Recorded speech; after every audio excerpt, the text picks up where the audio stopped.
하나님 말씀은 열왕기상 1장 11절에서 21절까지의 말씀입니다. 열왕기상 1장 11절에서 21절입니다.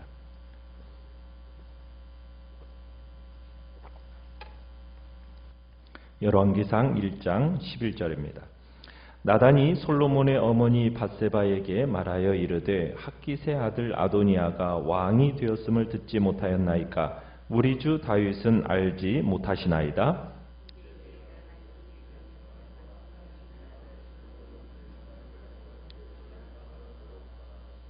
당신은 다윗 왕 앞에 들어가서 아뢰기를 내 주 왕이여 전에 왕이 여종에게 맹세하여 이르시기를 내 아들 솔로몬이 반드시 나를 이어 왕이 되어 내 왕위에 앉으리라 하지 아니하셨나이까? 그런데 아도니아가 무슨 이유로 왕이 되었나이까 하소서.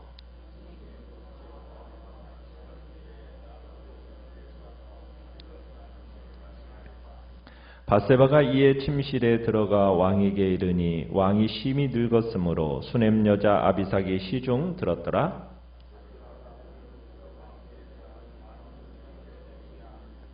그가 왕께 대답하되 내 주여 왕이 전에 왕의 하나님 여호와를 가리켜 여종에게 맹세하시기를 내 아들 솔로몬이 반드시 나를 이어 왕이 되어 내 왕위에 앉으리라 하셨거늘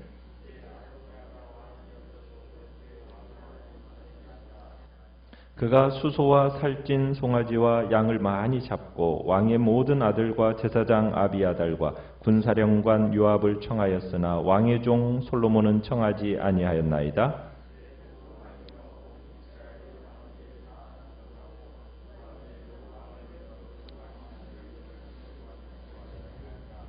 같이 읽습니다. 그렇지 아니하면 내 주 왕께서 그의 조상들과 함께 잘 때에 나와 내 아들 솔로몬은 죄인이 되리이다. 아멘. 오늘 말씀의 제목은 불편한 관계라는 장벽을 넘어서라는 제목으로 말씀을 나눕니다. 이제 다윗이 세상을 떠날 날이 멀지 않았습니다. 그렇지만 다윗은 아직 이때까지도 자신의 대를 이어서 왕이 될 이스라엘의 왕이 될 아들이 누구인가를 정확하게 밝히지는 않았던 것 같아요. 나이를 감안하면 누가 왕위를 계승하는 것이 마땅합니까? 아도니아가 단연코 서열순으로는 왕위를 계승해야 마땅합니다. 나이가 많았던 아도니아는 어제 봤던 것처럼 당연히 자신이 왕이 될 거라는 그런 기대로 나름대로 준비도 하고 자기 정권을 구성할 인물들도 모으고 있었습니다. 그러나 다윗은 후계자로 생각한 아들이 있었어요. 그것은 다름 아닌 솔로몬이었습니다. 그 솔로몬은 하나님의 선택과 또 다윗의 마음에 두면서 차기 이스라엘의 왕으로서 마음에 두고 있었던 겁니다. 다윗과 밧세바 사이에서 솔로몬이 태어났을 때 하나님께서 그에게 그를 사랑하셨다. 이 아이가 태어남과 동시에 내가 이 아이를 사랑한다라는 말을 남기시면서 하나님의 마음이 이미 솔로몬에게 쏠려 있다라는 것을 암시한 적이 있습니다. 여디디아라는 이름을 그 아이에게 붙여주면서 하나님의 마음이 솔로몬에게 있음을 암시해 줬었죠. 그러나 아도니아를 추종하는 사람들, 그 사람들도 이 솔로몬에 대한 이러한 하나님과 다윗의 선택이 있다라는 것을 알았던 것 같고 의식했던 것 같아요. 그래서 10절에 보면은 아도니아가 자신이 왕으로서 등극하겠다는 어떤 잔치를 벌일 때 누구는 초청하지 않았습니까? 솔로몬은 초청하지 않았어요. 다른 아들들은 다 초청했는데 솔로몬만큼은 초청하지 않았던 겁니다. 그러니까 이 사람들은 본인들이 의식하든 의식하지 못했든 하나님의 계획에 대항하면서 지금 이런 일을 저지르고 있었던 거죠. 다윗의 대를 이어서 이스라엘의 왕이 될 거라는 것을 당연시하면서 여러 가지로 준비해 오던 이 아도니아, 어떻게 보면은 이스라엘의 왕이 될 거라는 것을 마음에 두신 하나님, 이 왕위 계승을 놓고 지금 어떻게 보면 한바탕의 혈전이 벌어지게 되는 겁니다. 자, 솔로몬을 왕으로 세우기 위해서 일을 주도한 사람이 있습니다. 누가 그 일을 지금 주도하고 있습니까? 오늘 11절에 보니까 나단이라는 선지자입니다. 우리가 나단이라는 선지자에 대해서 생각해 보면, 나단이라는 선지자는 우리가 언제 보았습니까? 다윗이 밧세바 사건으로 인하여서 이제 범죄했을 때 하나님으로부터 명을 받아서 다윗을 책망했던 선지자가 바로 나단 선지자입니다. 그리고 또 솔로몬과 다윗과 밧세바 사이에서 낳았던 첫 아들이 죽을 것이라는 그런 예언을 했던 사람도 나단이고요. 그리고 또 솔로몬을 낳았을 때 또 밧세바를 찾아와서 하나님의 위로를 전한 선지자가 또한 나단이었습니다. 어떻게 보면은 참 나단이라는 선지자는 밧세바에게 병도 주고 약도 주는 어떻게 보면 그런 존재였다고 생각할 수가 있습니다. 다윗과 밧세바 사이에 그 부적절한 관계가 있을 때에는 책망으로 또 하나님의 은혜를 또 전달하는 통로로 이렇게 사용되었던 사람입니다. 자, 이렇게 이제 나단이 밧세바와 다윗 사이에 태어난 솔로몬을 왕으로 세우기 위한 이제 계책을 이제 시작하는데, 이 과정은 어떻게 보면 자기의 목숨을 건 모험의 시작이 되는 겁니다. 나단은 밧세바를 찾아가서 지금 당장 움직이지 않는다면 당신과 당신의 아들 솔로몬의 생명이 위험합니다 라고 하면서 그 일을 상기시키면서 지금 계략을 내놓고 있습니다. 아도니아가 이대로 왕이 된다면 솔로몬과 밧세바는 생명을 잃을 것이라는 거예요. 이건 현실적인 이야기입니다. 자, 그래서 아도니아가 왕이 되려는 것을 막고자 나단이 어떤 대책을 마련하게 됩니까? 이제 12절부터 생명을 구할 계책을 이제 마련하게 되는데, 이제 13절에 나단이 밧세바에게 이렇게 얘기합니다. 다윗을 찾아가라는 거예요. 그러면서 뭐라고 말을 하느냐? 솔로몬으로 다윗 왕의 대를 잇게 하시겠다는 맹세는 어찌 되었기에 지금 아도니아가 왕이 되었습니까? 이런 어조의 말로 이제 시작하라는 거고 지시합니다. 그러면서 이스라엘의 왕인 다윗 당신은 지금 예루살렘에서 이와 같은 일이 일어나고 있는 것을 전혀 모르고 있다라는 사실에 지금 호소하라고 지금 그런 계략을 가르쳐주고 있는 거죠. 그렇게 밧세바와 다윗이 대화하는 동안에 나단이 들어가서 이렇게 긴박하게 돌아가는 그 상황에 대해서 보고하고 분위기를 거들겠다. 지금 이렇게 나단이 이야기하고 있습니다. 지금 나단이 밧세바에게 지시할 때 13절의 후반에 보시면은 아도니아가 무슨 이유로 왕이 되었습니까? 이렇게 얘기하고 있어요. 되려 하나이까가 아니라 되었습니까? 그리고 18절 끝에 가서도 그죠? 내 주 왕은 아도니아가 왕이 되었다라는 이 사실을 알지 못합니까? 하면서 왕이 되었다라는 식으로 지금 이야기를 해요. 지금 완전히 왕이 된 건 아닌데도 왕이 되었다. 왜 이렇게까지 얘기를 하겠습니까?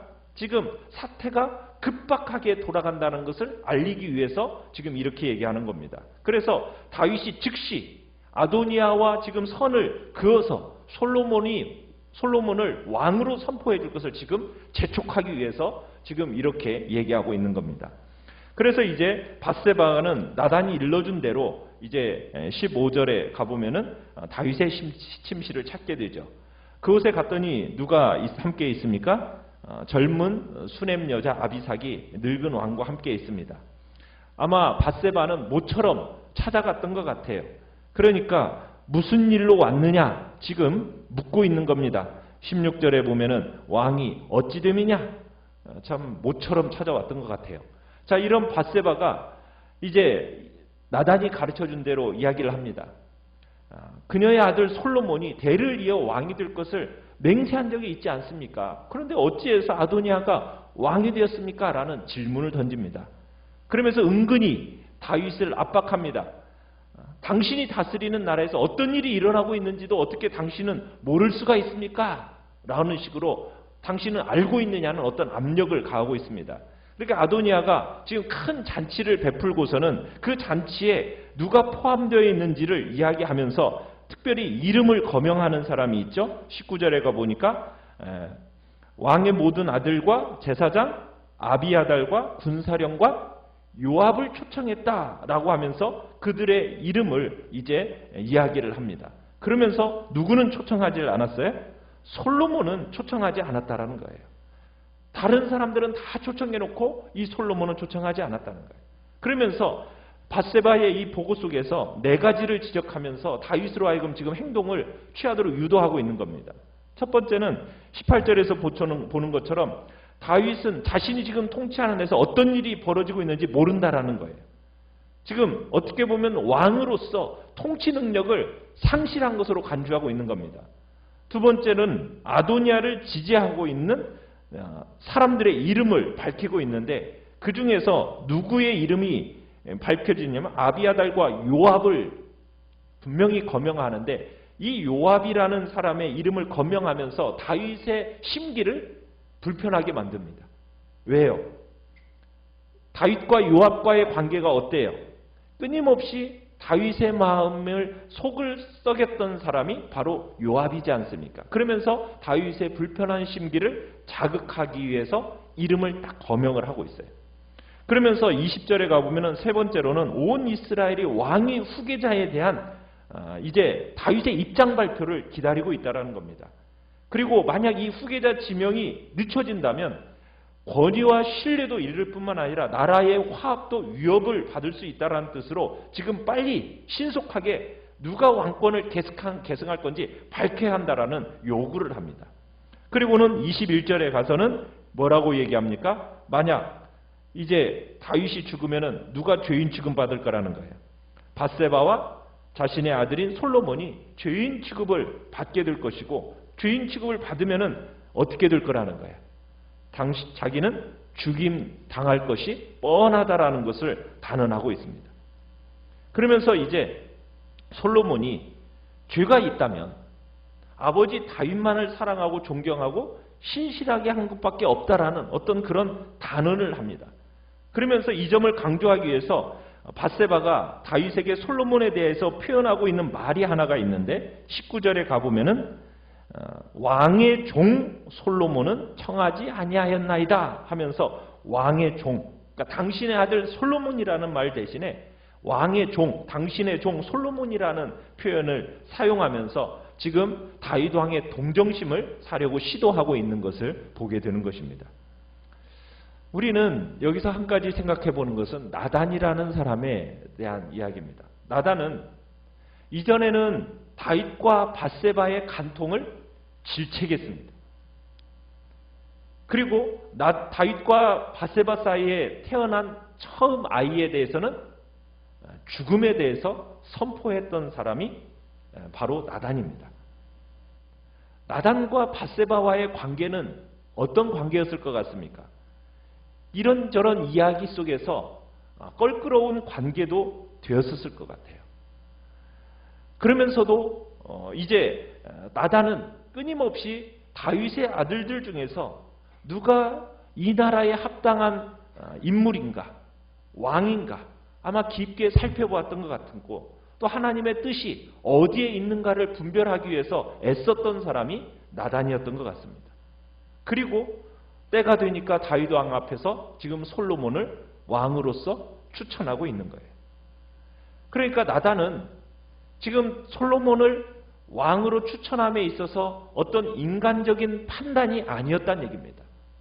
단순한 인간적인 판단이 아니라 하나님의 대변자로서, 선지자로서 늘 하나님의 섭리와 하나님의 뜻이 어디 있는지를 생각하고 나라를 위해서 최선의 선택이 무엇인가, 하나님의 나라를 위해서 이거 어떤 것이 정말 올바른 선택인지를 깊이 생각했던 사람이 바로 이 나단이었다라는 거죠.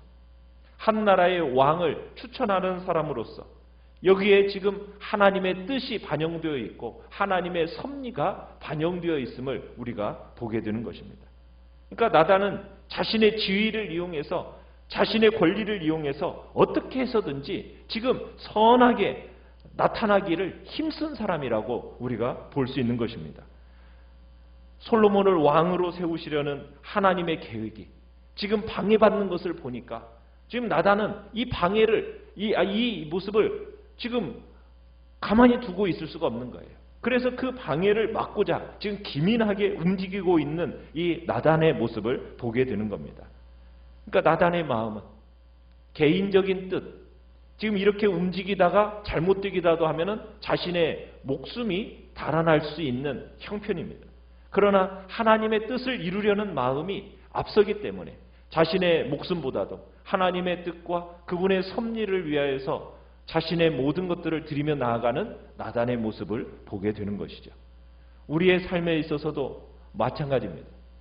우리는 인간적인 생각, 인간적인 마음을 가지고 어떤 일들을 판단하고 추진하는 것이 아니라 하나님의 뜻이 어디 있는가, 하나님의 섭리가 어떻게 움직여가고 있는가를 우리는 바라볼 수 있는 영적인 눈이 필요한 겁니다. 그리고 하나님의 선하시고 기뻐하시고 온전하신 뜻이 무엇인지를 분별하면서 그 분별력으로 이 땅을 살아가는 것이 우리 믿는 그리스도인들이 살아가야 할 삶인 것이죠. 인간적인 마음으로 하고 싶지만 인간적인 마음들은 내려놓고 하나님의 나라를 위해서 하나님을 사랑하는 마음으로 이 모든 일들을 기꺼이 감당하는 자리에 우리 모두가 있기를 간절히 축원합니다. 말씀을 생각하면서 기도하시고요. 연약한 우리의 지체